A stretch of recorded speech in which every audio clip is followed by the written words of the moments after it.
Good morning and welcome back. And on WCWs, we get ladies with strength. Like Faith has just said here, a lady who is very strong, who went through gender-based violence, but came through, and she's now here trying to educate ladies who may be going through that or potentially can go through that.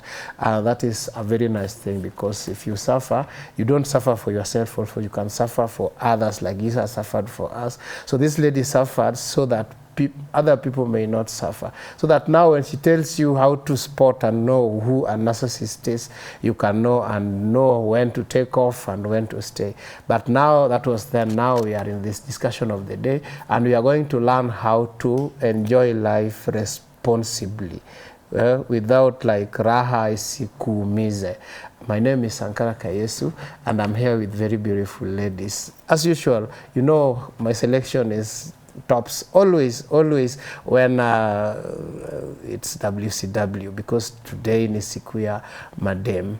My guests are Grace and Susan. Have I got them right?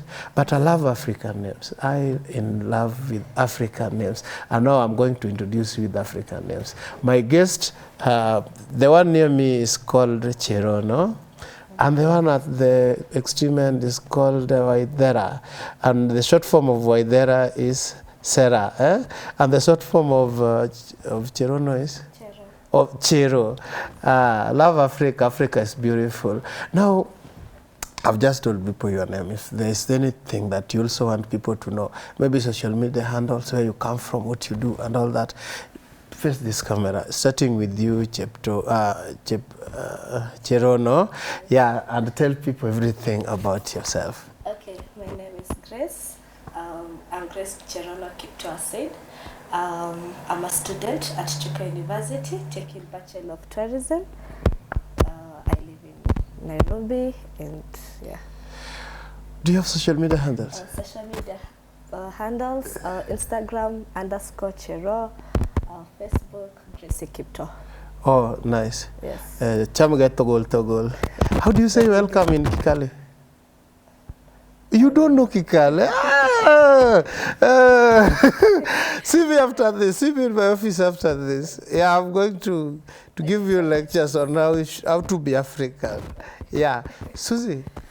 My name is Susan Waithera. I am a student at Chuka University undertaking a bachelor's degree in tourism management. I am also a tour agent. You can find me on my social media handles, Instagram _Adega Waithera, Twitter at that chick Susie, Facebook Susie Waithera. Nice. Oh, I want to ask you the same question that I asked her. How do you say welcome in Kikuyu language? Shida generation. Like how to, like no, my problem is, I want to be honest with you. My problem is when you will be shows. That like say 50, 60 years from now, I think you will be shows. Who will be speaking African languages? Because if now imagine you show sasa, who will be speaking Kikuyu, will be speaking Kikalenjin, and also I come from Nyanza, and also your age mates, when my fellow Luos, they don't speak Kijaluo, and I have problem with that. What do you think we can do about this? Okay, maybe learning.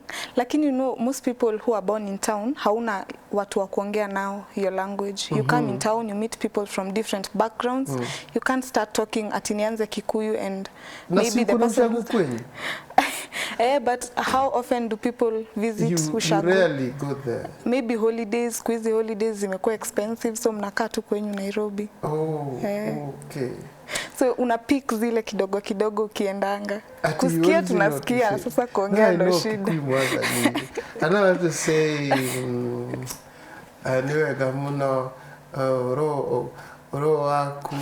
I know how to say moriega. I can teach you Kikuyu. Moriega, by the way, is habari zenyu.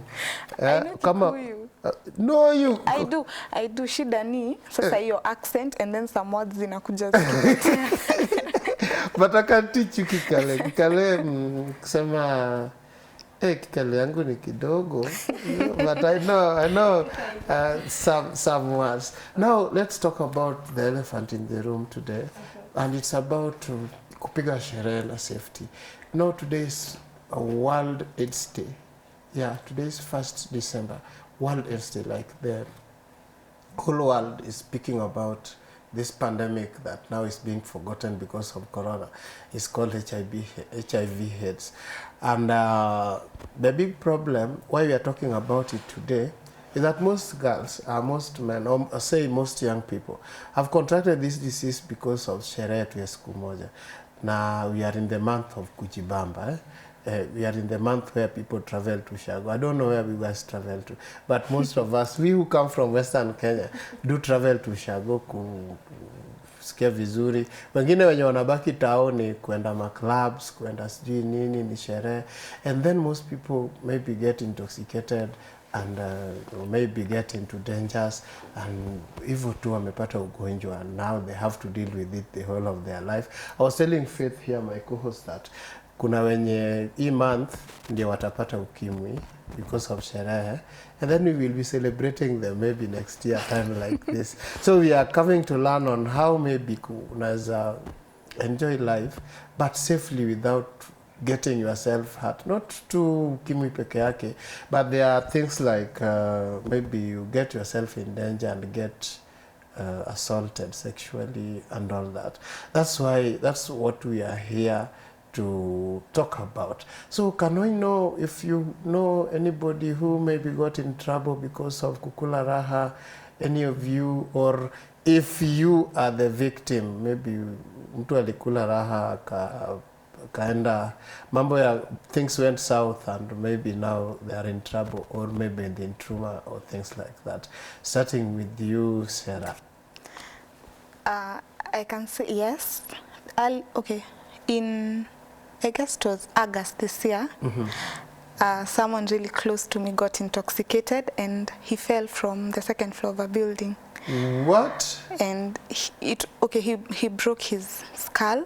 He had to be taken to the ICU. Those are easy ako sawa, but it was a really tough time for all of us. Juu shida kayo ikikupata, it's not only for you, it's also for your friends, your family, kila mtu mwenye ako involved. So it was a really tough time because alikuwa intoxicated. Tunaelewa ilikuwa sherehe and you can't blame anyone for having fun. But then I'd just like to advocate for people to have the fun responsibly. At least ukijibamba, ukitoka huko nje, uko na plans, unajichunga, and if you don't feel like unaweza jichunga, maybe have someone there who can help. Juu kama hatungekuwa hapo karibu, because it was in the middle of the night. Hatungekuwa. Were you part of that sherehe? I was there. I was the one who called the ambulance. Ilisha tu hivyo? No, I called the ambulance. We had to take him to hospital. Hospital alipelekwa, haikuwa na enough facilities to take care of him, so he had to be transferred. Parents wake wapigiwe simu wakuje sort the medical bills, zilikuwa really high, so it was a really tough time. Alileta hasara mingi kwa sababu ya kulewa tu. Kwani huyu jamaa alikuwa anataka kupiga somersault kutoka kwa balcony or what? Ali slide. It was just an accident, tuseme hivyo. Ali slide and then he fell. I saw him falling, nikapigia, Do you think he could avoid this accident if he was not drunk? Yes. Oh. It was in the middle of the night. Na unajua kuna ile venye you can take care of yourself ukiwa sober that you can't when you're drunk. So I think kama angekuwa sober, we could have avoided it, na hangeumia venye aliumia cause alianguka na kichwa. Yeah. Mlimrudisha kwa pombe ama ameacha? Tulimwambia tuache. Venye imempeleka, next time we don't know what will happen. Aliacha?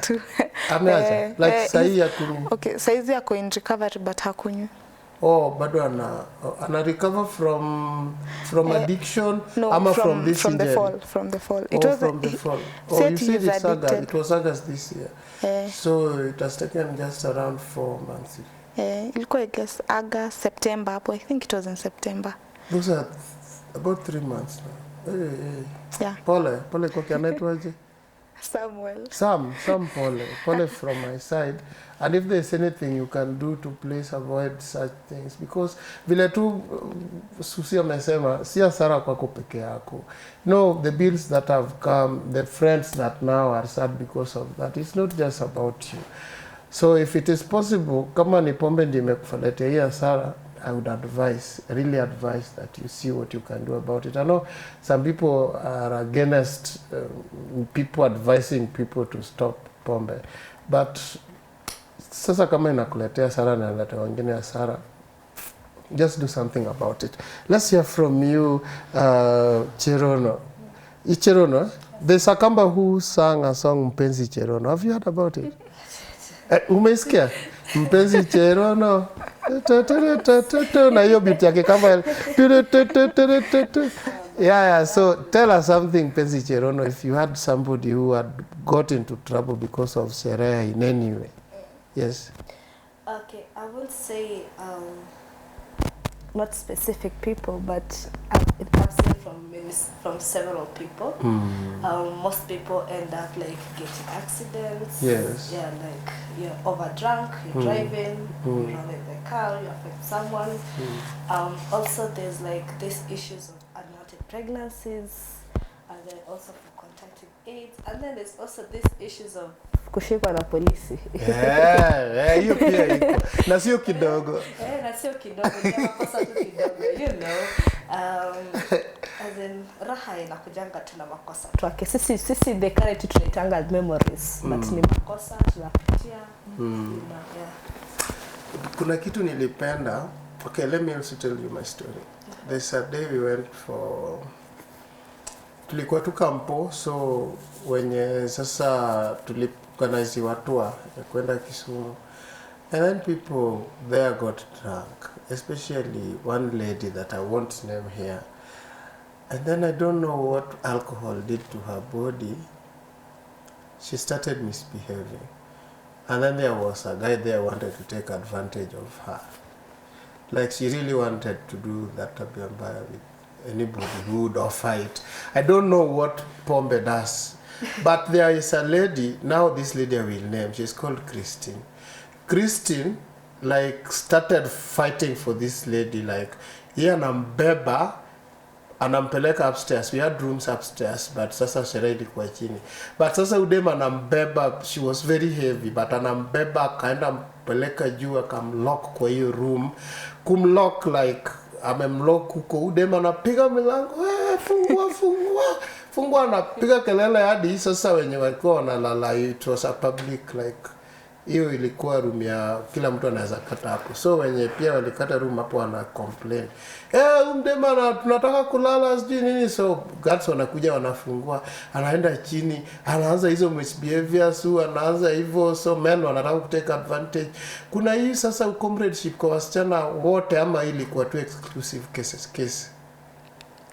Okay, iko but it depends venye tu unaambiwa, just uangalie company una keep, because personally if I go with someone lazima nita make sure tumerudi na yeye.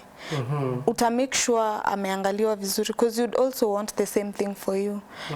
Kuna watu watakuuza, by the way, kuna watu watakuacha, kuna watu kuuza, and if maybe hata without being offered anything atasema she's a big girl, she can take care of herself. Kali kuja kunywa pombe kama ifikisha hiyo age, she can take care of herself. Kuna wenye watakuchunga, kuna wenye hawata kuchunga. This is why just wewe uchunge tu company unaeka. It's according to the people you're going out with. Do you drink? Yes. Do you drink?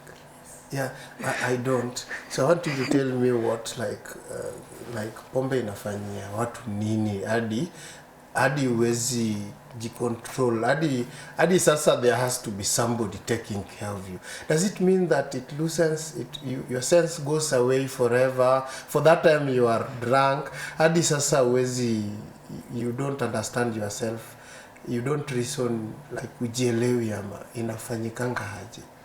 It mostly depends on one with the level of intake, and two also the percentage of the alcohol, and then your company. Cool. So if let's say for example a person who is hajaza kunywa ameenda club ameanza kukunywa. Mtu kama mimi sasa.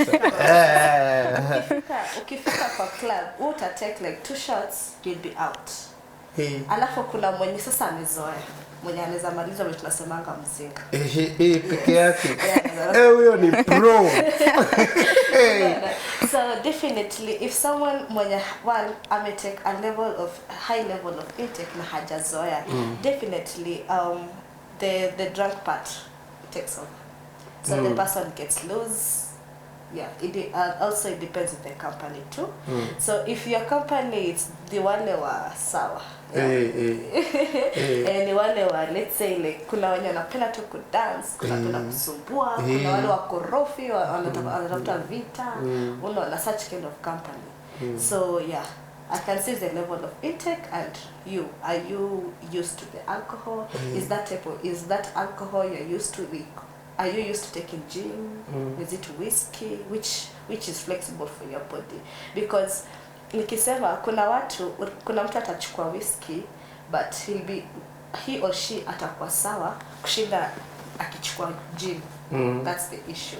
Na akichukua gin ataanza kumisbehave or tunasema kumharibikia haipeleki vizuri kwa mwili. Yeah. Kuna mwenye nashangaa hizo gin sijui nini. It's the type of alcohol. Yes, like let's say for example whiskey ni kama grants. Yeah. Kuna yenye inalewesha kuliko zingine. Yeah, hapo ni percentage. Kuna 20%, kuna 40%, kuna 60, kuna 50. It depends on the percentage of the alcohol. Mnajua hizi vitu. Mtu lose mind. Like fikiri sasa. I feel like all types of alcohol impair your judgment. Ikue wine, ikue whiskey, ikue nini, ita impair judgment yako depending on the percentage. Alafu kila mtu ni kujijua. Kuna watu violent wakilewa, anataka tu kupigana na anyone. You just shout at him, amesimama anataka vita. Kuna watu watakunywa walale wazime. Kuna wenye watataka kudance venye tu wamesema.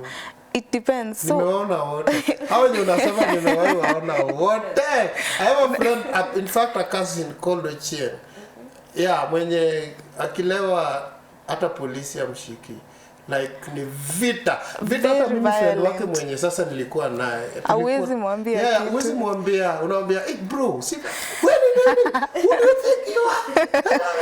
Hey, and I've seen another one mwenye alikuwa sasa kudance. Huyo alikuwa dem.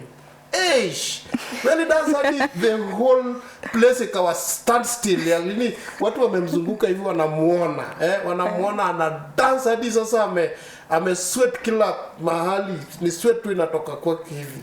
Kasema hivi ndio pombe inafanya watu, but sasa umesema ni different, kuna wakulala pia. Kuna mtu atakunywa, hata kuna sawa wa kutulia, atatulia tu. Utapata mtu anakuanga so hype akiwa sober, but sasa akikunywa anatulia. Kuna mtu anakuanga ametulia lakini sasa akiguza hiyo pombe you'll just know, utajua. Alafu pia kuna wakupigia kila mtu simu. Kuna mwenye najua akilewa hivi simu mtongelea someone random akwe zile za hebu hata nimpigie simu tusikie anasema nini. Atapigia kila mtu simu. Anapigia direct. Anapigia kila mtu simu.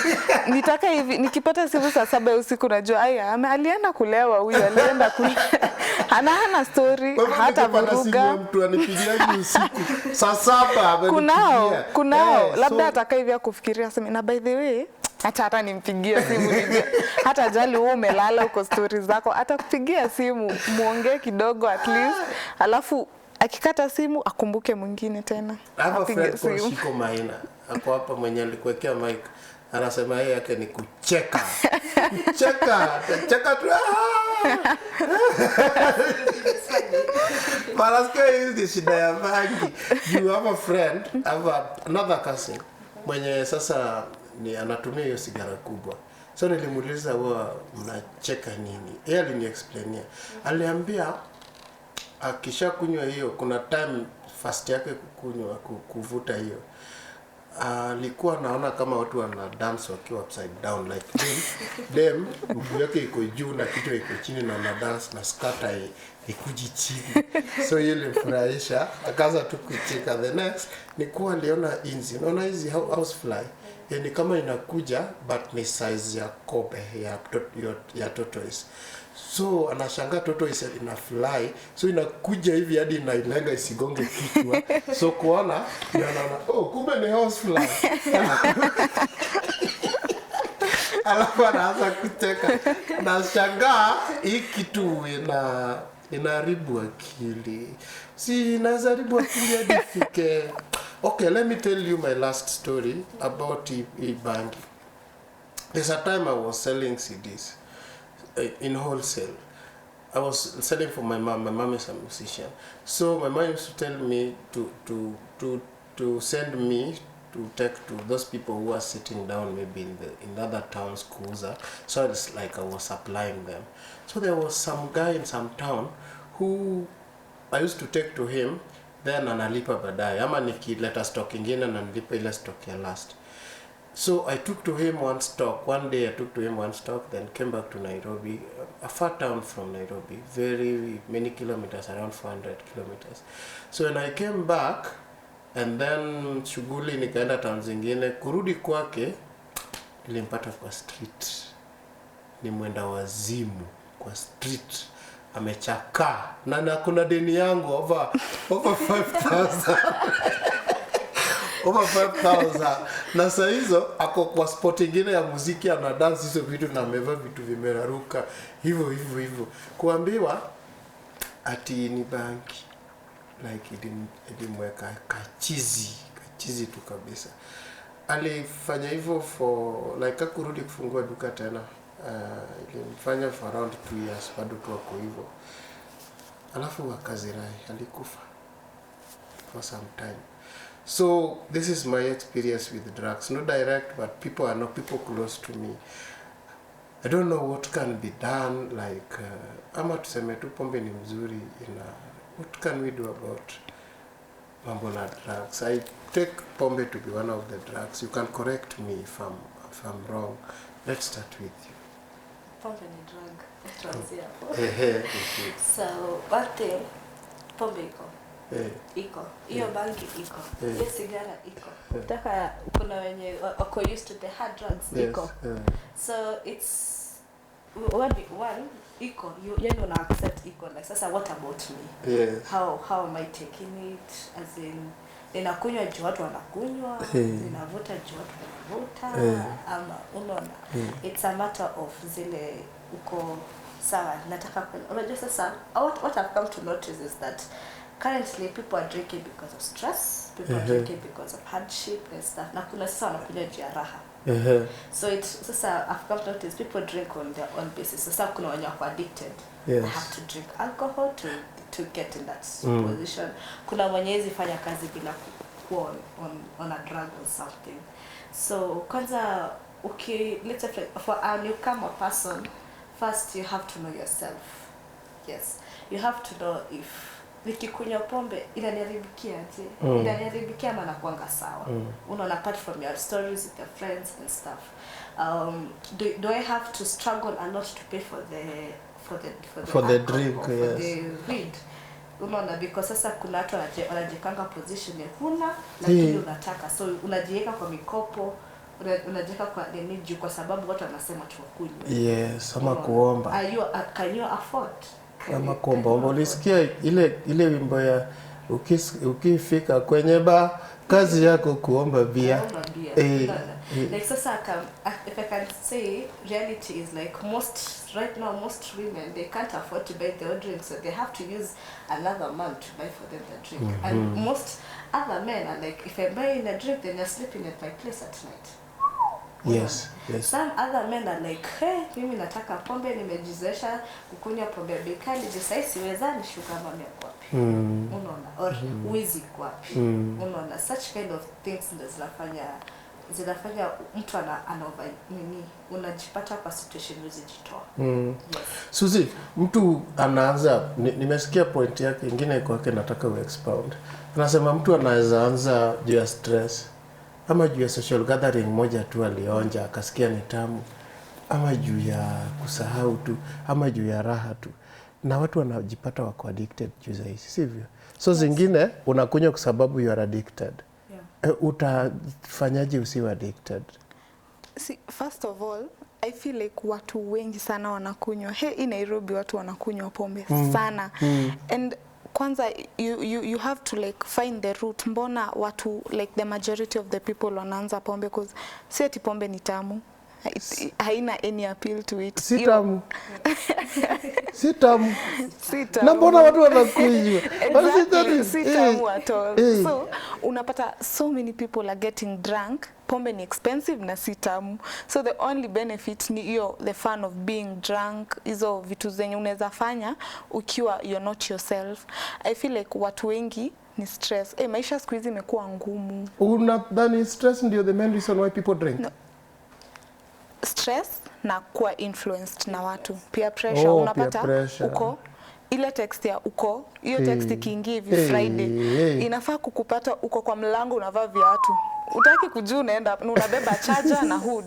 Kutoka hiyo nyumba unaweza rudi Sunday jioni ama hata Monday asubuhi. So hiyo influence ya watu na stress pia una try kuimake kuwe a means of maybe escaping something. Lakini sana sana ni hiyo influence. Juu so and so wanakunywa, mbona mimi nisikunywe? We are age mates, we are doing the same things. Sisi wote ni madem. Kama udem anakunywa, mbona mimi nisikunywe? Let me be like her. Yeah, she's having fun. She has stories to tell about the weekend. Mbona mimi nisifanye the same thing? Tutakaa mjinga kama ukunywe hivyo. Utakaa tu. Na actually utaanza kuuliza, aya ukunywe? Kwanza kawe ni dem. Uko na ball, mbona ukunywe? Ni nini? You'll just have to, lazima unaekewa tu hapo utakunywa, cause hata utahanga utaje na walevi kama ukunywe. To look so awkward. Either ukae wewe na wenye hawakunywi. Wezi tafuta wenye sasa hawakunywi, like wenye watu wa church. Okay, I know, unaona sasa hapa kwenye uko na shida gani na kanisa? Wanakunywa. Yes. I was dancing in a club, enjoying myself. The next table, that dude was familiar. Yes. It was just familiar. So since I'm late, I'm enjoying my fun even. Sunday, so the film is the chat. So kanisa mo. Hapana chero. Chero ilikuwa mtu mmoja. How do you judge a whole church? He was so serious in church playing the piano.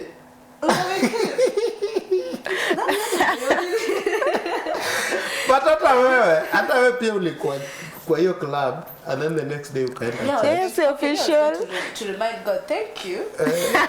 Ulinikeep. Yes, ulinikeep. Tumeguzia sasa rules. Unajua we are in social rules, partying rules zenye sasa usiingie kwa shida. Na moja tumesema you keep the right company. Yenye sasa watakusaidia. And the next ni you drink responsibly. You don't take too much. You don't take too much.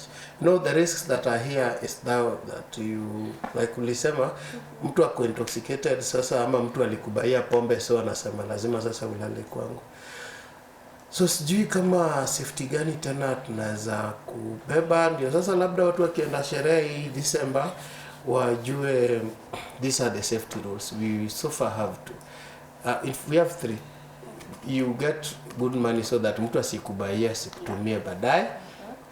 You keep the right company, and then you don't drink too much. Ni gani tena inakuja kwa kichwa?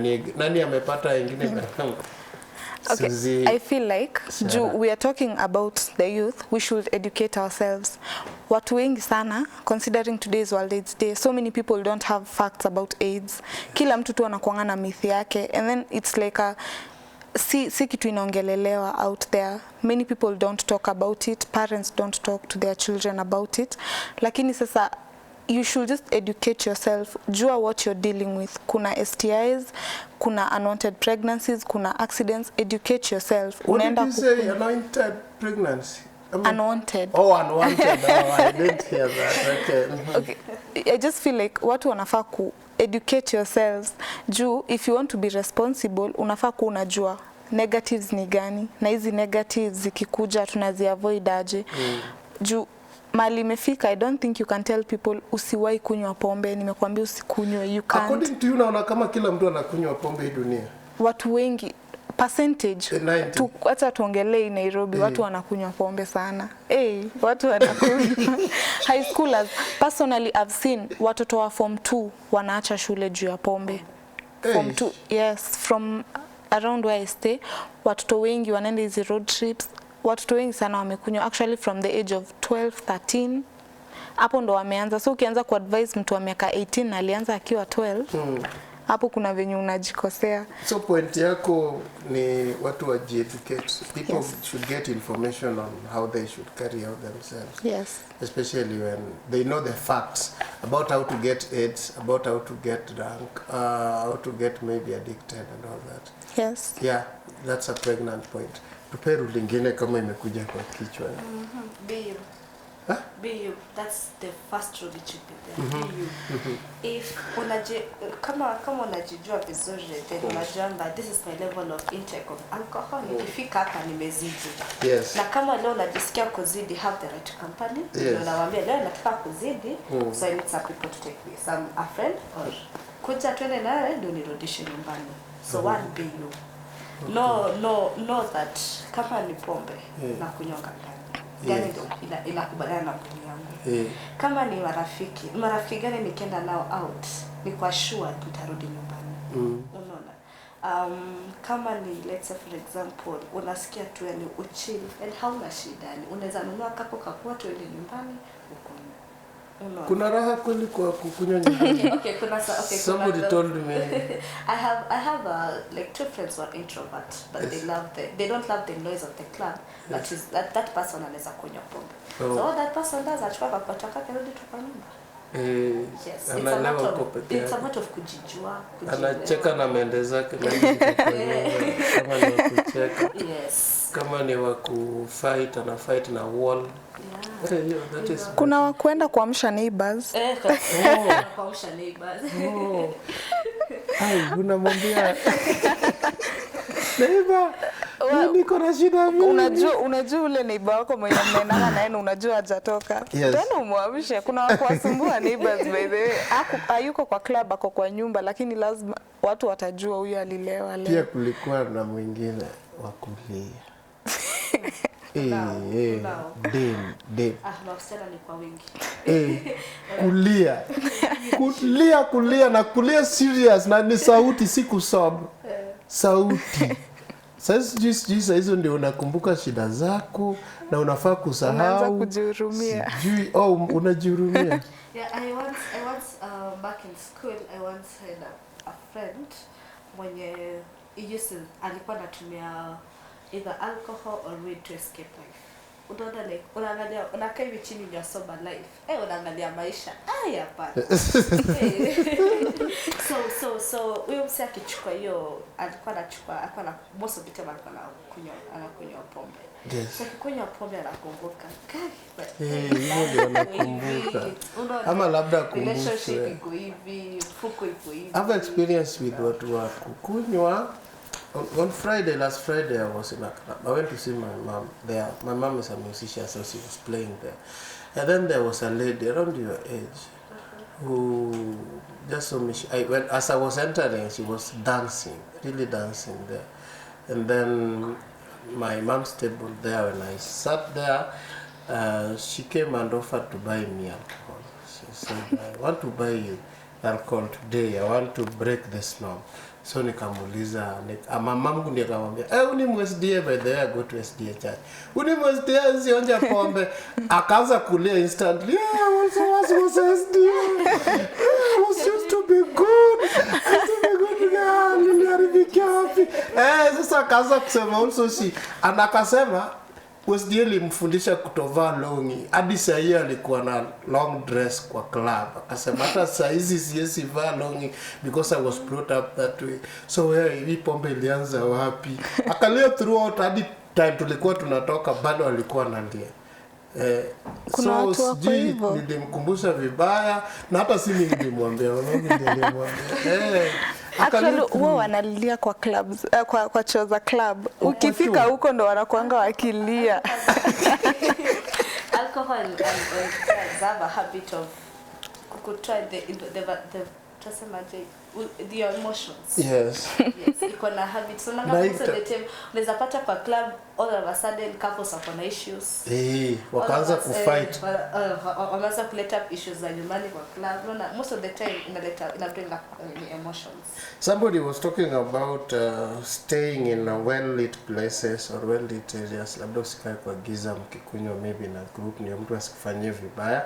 Somebody was also talking about keeping the valuables hidden. Mambo na simu na what. Mtu anaweza chukua kama iPhone yangu iko logged in kwa Facebook yangu account already. So labda ukishalewa mtu anaweza pick tu phone yako aanze kupost vitu ama kupiga picha na post vitu na post. Akuharibia reputation because now you are now absent. Keeping away from hostile situations. Like, kama labda watu wamelewa wanaweza kupigana. Sijui unaweza fanya nini. And then getting taxis booked. Safety numbers, like you are going vizuri. But sasa kama mko wengi na mmelewa wote, lazima kutakuwa na designated hapo. Okay, kwa alcohol. Yes. Kuna kuanga sasa na wale. Okay, kwa friends tukienda kulewa, tunakuanga na duties, that's a fact. Kuna dereva kama we are having a car, kuna dereva. Sasa driver atakuwa anakunywa nini? Kuchunga kama okay anakunywa but sasa tunajua watu wakukunywa huyo atatufikisha nyumbani. Kuna tukao. Aya sasa nanga most of makanga sana kwa most of madereva wanakuwa nje but wanatufikisha nyumbani. Aya kama ni masimu sijui nini wakulipa bill tunaambia wewe ndio unalipa bill. Unaona tupea pesa ulipe bill. Unaona kuna some responsible people wako lit but they're still responsible. So mnakuanga na meeting before mkunywa. Kuna ka meeting sasa ya kuassign watu roles ama watu wanachukua roles. People wanakuanga hivyo. Most of the precious people for the zile za when unalipa bill unakaa na masimu hivyo. If kama sisi wote tuko nje you have to look for a way of to keep ourselves in security to equip. Yeah. Okay, so somebody was also talking about drinking moderation, watching your drink. You umeongelea always book your taxi, like kuna book taxi before muanze.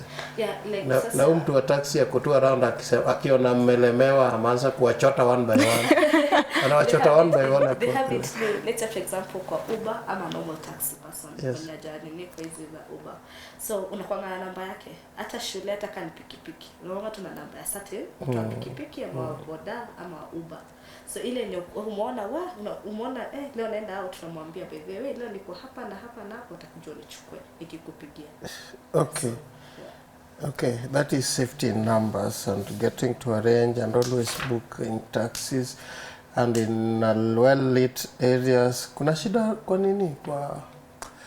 Kwa giza. Okay, I have a friend called Victor who alikuwa anakunywa na madem. Lakini si mzuri. Alikuwa like walikuwa giza hivi. Alienda he ended up kuwafanyia madem wote vibaya. Like there were 5 of them. Na akakuja tu kuniambia walilewa mimi nilipita nao wote like wote walikuwa wanataka vitu kama hizo.